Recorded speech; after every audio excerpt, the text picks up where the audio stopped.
Alright, so I'm going to be repowering my 1976, I believe, wheel horse C-120 with this 13 horsepower Life-in, Honda clone engine. It's like 390cc or something like that. One thing, because I already had it test fitted in here, is the width between the muffler and the air box is pretty much exactly the same width of right about here of the hood. Meaning it actually rubs the hood, which isn't that big of a deal for the air filter, but is a problem with the exhaust because being resting right up against this decal here and the paint and whatever, it's going to burn that. So I'm going to more than likely, pretty sure anyway, pull the muffler off and put a different style exhaust on there so that doesn't happen. When I had it in there, I already drilled the holes to mount it. So I'm actually going to get this engine set in there. I'm going to bolt it down. And then I'm going to come back and then we'll go from there. Alright, so I got the engine bolted down. I went in my pile of different belts that I have, and I found one that's pretty close. It's still a little bit loose, but I'll get to that in a second. So now what I was saying on how this just fits, like I can't even fit my fingers between the air filter box and the hood because it actually touches. And then the same thing with the exhaust. Actually, the exhaust, there's a little bit of room and then it kind of disappears up here. But that's definitely something that, is fixable. I can just put a different exhaust on there that comes straight out. No problem. So this next issue here that I was talking about with the belt not being long enough that I had laying around. There's a hole here where part of the mower deck / attachment lift bracket, which is missing on this one, supposed to go. And I'm not about to drill a hole in this frame for a temporary thing. So I found this idler pulley. And I'm going to sketchily put a bolt through it, through this hole, and tighten it down so I can at least drive it, and then until I get the proper size belt for it. So I'm going to do that, and then I'm going to have to figure out a different recoil or just electric start it. Because this recoil, if you pull that handle out, it just stays out. And then I can actually drive it. So I'm going to put this pulley on there so I can see what happens. And then we'll go from there, and then I need to actually hook up this clutch bracket thing. Something else that I totally forgot to explain is the PTO shaft on the engine is a 1 inch, and this is a 1 1/8 diameter. So if you're doing a swap like this, you're going to need a shaft sort of like this one. They're pretty cheap. You can get them all over the place online.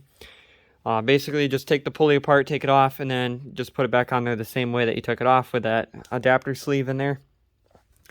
And then, but I'll go through the rest on how to put that clutch on there later. And then, but I'm going to get this pulley on there and come back and we'll do a test drive on it. Alright, so I just took it for a ride. It seems actually like it drives really good. I was pretty surprised on how good it drives. So the next thing I was just kind of working on is the clutch for the PTO. So I had this apart, of course. I greased the inside because it was pretty dry looking. So somebody else has already cut and welded this bolt here on the end, and I have no idea what it's supposed to look like because this wheel horse and that one over there are the only two I have. So I came up with 2 nuts on each side of this piece of aluminum, basically a washer. And then this is going to go in here just like it's supposed to be. Kind of like that. And then this is exactly how it was. So then that way PTO is disengaged, and then you move this thing like that, it's engaged, and of course you can always adjust this, but it seems like it's fine. Of course, for putting mower deck on it, I do have a mower deck, but I don't have, of course, that raise and lower thing for it, so that kind of sucks. So I really wanted to put a mower deck on this one, but I guess I won't. The throttle is over here instead of over here where it should be because somebody cut the cable too short, and I wasn't about to take all that apart, so I'm just like, nah, whatever. So they're backwards. So the next thing I'm going to do is the wiring, which doesn't really need to have electric start because this engine you can just pull start, but I'm going to wire it up anyway because I can. So it's actually pretty easy. I need to go find a key switch because the one that was on this engine is broken. This hood just seems like it goes forward way too far, but there's nothing really to stop it, so it just kind of goes forward. Doesn't look like anything's missing, so maybe that's just how it is. I have no idea. So on this engine, you've got, of course, we're on the opposite side, you got the main battery wire coming in. Then another wire is going to branch off, go to the key switch, and then there's a little terminal right here where the wire is going to hook to start. That's the start wire. So that only gets power when you turn the key to start. And then right in this piece of black shielding here is a little diode. Whenever you wire up pretty much any small engine, there'll be either a diode or a regular rectifier for the charging system. If you don't have a diode there, or regulator, depending on what style you have, you will have some serious smoke if you don't hook that up or hook it up improperly. So this one has it, so I'll just cut the wire here, and then it hooks to the light side of the key switch where the lights hook up. And then this wire here is the kill wire, which hooks to the low oil sensor, so if there's no oil in the engine, it won't start. That just hooks to the key switch and then grounds it out when you turn the key off. But I am going to get that wired up. Hopefully fix that recoil, because it would be nice to have a recoil start. Don't have to have a battery to start it. And we'll go from there. Okay, so it's been a while since the last time I did a video on this, but I got the wiring hooked up, the key switches put in. You can put a battery under the seat and it should work with it.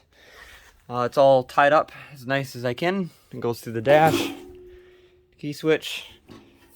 The next other thing I did was I made a belt guide shroud piece, because that's missing to make it, you know, safe.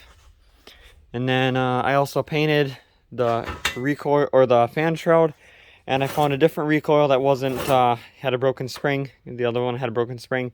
This one here isn't broken, and I painted that one red to match. It's not a perfect match, it's a little bright.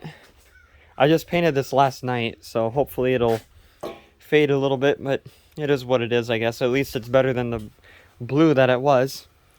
But I'm gonna get this stuff put on and come back, and it'll be pretty much done, and then we can actually take it for a ride.